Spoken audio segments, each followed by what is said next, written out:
What if I told you there's a simple storytelling framework that can transform your writing overnight? It's not a gimmick, it's not a trick, it's the hidden DNA of every great story. And I'm going to walk you through it in this video. Now, my name is Tim Grahl. I'm the CEO of StoryGrid, where we teach writers how to write books that actually work. I'm the author of 6 books, including my most recent, The Shithead, which has been praised by New York Times and Wall Street Journal best-selling authors. Everything I teach is built on the expertise of our founder, Sean Coyne, an editor, writer, and story researcher with over 30 years of experience in publishing. His track record is an 86% success rate in the marketplace, while traditional publishing doesn't even crack 35%. So if you're here to learn how to tell a story that keeps readers hooked, you're in the right place. So let's start with a question. Have you ever picked up a book, started reading, and it just felt like something was off? Like technically the writing is fine, the plot makes sense, the characters are doing things, but for some reason it just doesn't click. Meanwhile, another book grabs you from the first page and doesn't let go. You stay up way too late because you have to know what happens next. So what's the difference? Well, it's not luck, it's not just talent, it's content genre. One of the most powerful tools in storytelling and something that you have to have in your own story. So today, I'm going to break it down for you. By the end of this video, you'll understand exactly why some stories work, why some fall flat, and most importantly, how to make sure your story delivers the emotional experience your readers crave. So what is the content genre? Well, at its core, it answers a fundamental question. What is this story really about? Now, I'm not talking about those categories that people often call genre, like mystery or sci-fi or romance or young adult. Those are just bookstore genres or categories on Amazon.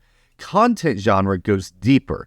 It defines the core need driving the story, the core value that shifts through the narrative, the core emotion that readers will experience, and finally, the core event that delivers the story's ultimate payoff. So think of the content genre as the DNA of your story. It shapes everything. Your characters' decisions, the twists in your plot, the emotional journey your readers will take. All right, so let's make this real. If you pick up a thriller, say The Silence of the Lambs, you expect high-stakes tension, a powerful, dangerous antagonist, and a race against time. That's the promise of the genre. And when the story delivers, it feels right. But if a book looks like a thriller, but suddenly turns into a slow family drama, you'd feel cheated, wouldn't you?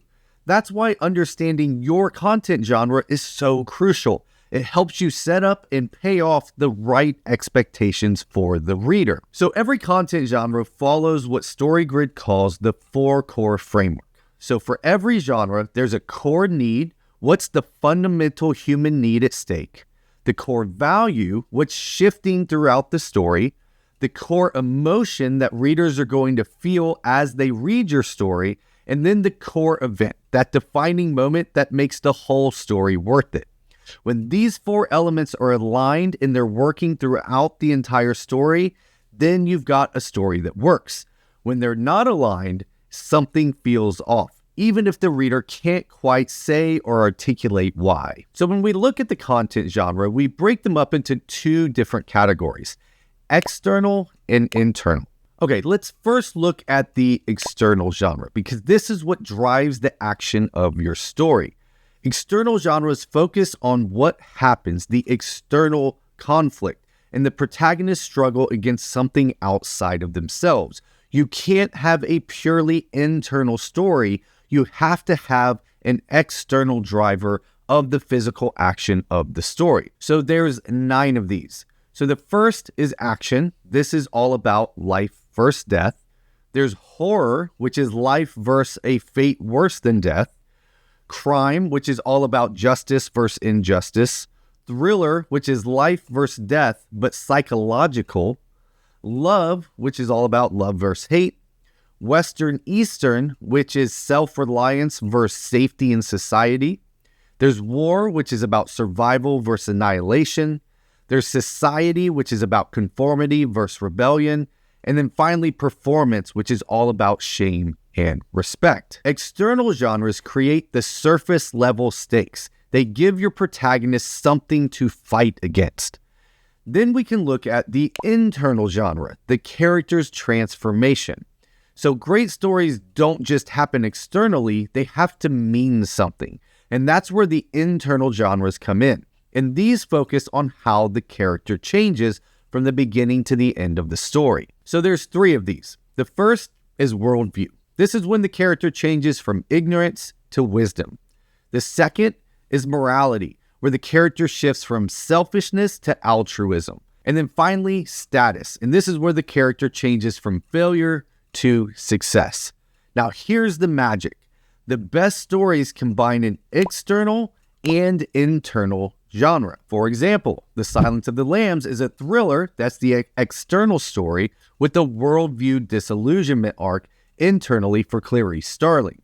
If we look at Pride and Prejudice, it's a love story externally, but also it's a worldview maturation arc for Elizabeth Bennet and even other characters in the story. So when you blend these, you get a story that works on multiple levels, delivering both external excitement and deep emotional impact. So here's what's really cool if you look deeper at these content genres is they tap into human needs. Content genre isn't just a storytelling tool, it taps into fundamental human psychology. Have you ever heard of Maslow's hierarchy of needs? Well, it's a framework that maps human motivation from basic survival to self-actualization. And guess what?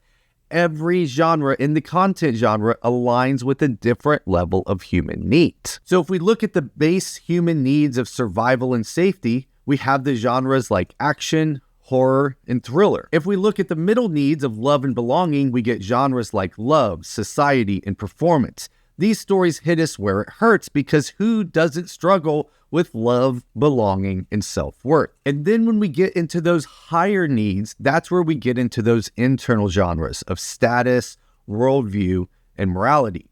These stories challenge us to grow, to think, and to become something more than who we are today.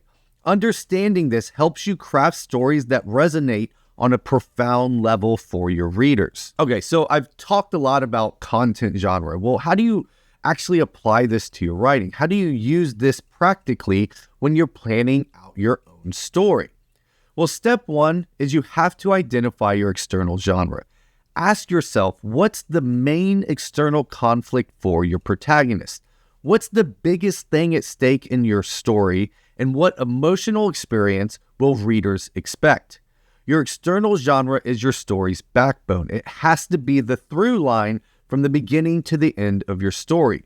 What I've seen so many times when I look at people's entire manuscripts that don't understand this is they jump around between genres. I literally read a story that started as a performance, then went to crime, then to action, and then kind of became a thriller, and then went back to a performance story, and it just didn't make sense.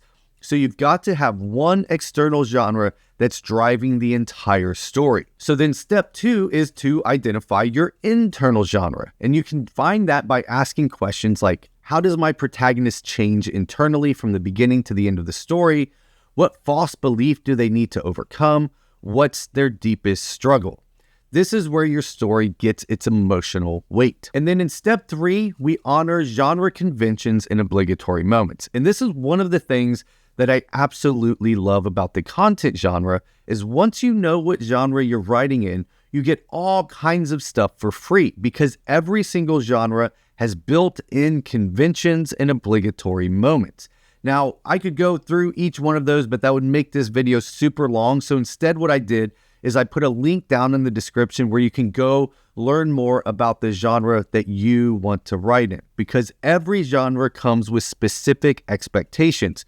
What your readers expect when they pick up a book like yours. For example, in a crime story, you need a crime that disrupts order, a dedicated investigator, and a shocking revelation. If you try to write a crime story that doesn't have those things, your readers will feel like something's missing and they won't like your book. They may not even understand why, but they'll put it down and never tell anybody else about your book. So when you learn about content genre and you're able to master putting this into your own story, you're going to understand story structure at a whole new level. And you're going to be able to write stories that your readers connect with on a very deep level. And you'll build that trust with your reader because you're able to deliver on the promises of your story. And here's the best part. Once you understand the rules, then you can start learning how to break them intelligently. So now that you know how content genre works, how does your story fit? So when planning out your next story, make sure you understand how the content genre works and how your story fits into it.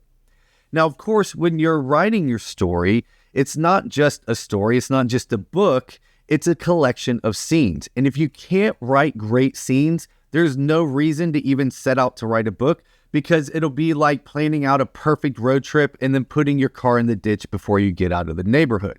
And so that's why here at StoryGrid, we put so much focus on how to write great scenes. In fact, we built an entire workshop around this because the number one way to learn scene writing, to learn great line-by-line writing, is to get one-on-one feedback from an expert.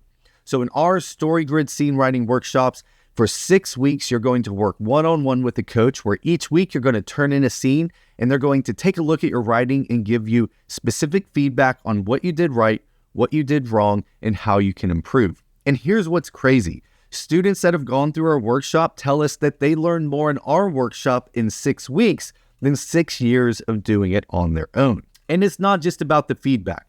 You get live training every week. You learn how to analyze scenes so you can do your own editing. You get put in a community of other writers dedicated to their craft. And every weekday, you get to practice a specific skill and get feedback on that as well. We've taken hundreds and hundreds of people through this workshop and had huge success. If you want to find out more about when our next workshop is running and how you can be a part of it, go to storygrid.com/workshop. Now, if you want to just learn more about scene writing, I've got a free resource for you. It's our 13-point scene writing checklist that we use in our workshops to give that one-on-one feedback to students. And I want to give it to you free right now. Go to storygrid.com/checklist, and you're going to get access to the checklist, all the different things that it takes to write a great scene that keeps readers turning pages. And I'm going to walk you through how to use it. So this is a great free resource I just want to give to you as a thank you for watching this video. So go to storygrid.com/checklist to find out more. Links to both of those resources are down in the description. Now, if you want to take what you just learned about genre and dig a little bit deeper into conventions and obligatory moments, I've got a great video for you that's popping up on your screen right now. You can click that to watch it next. But either way, thanks so much for being a writer. Thanks for being a part of our community here at StoryGrid, and I'll see you next time.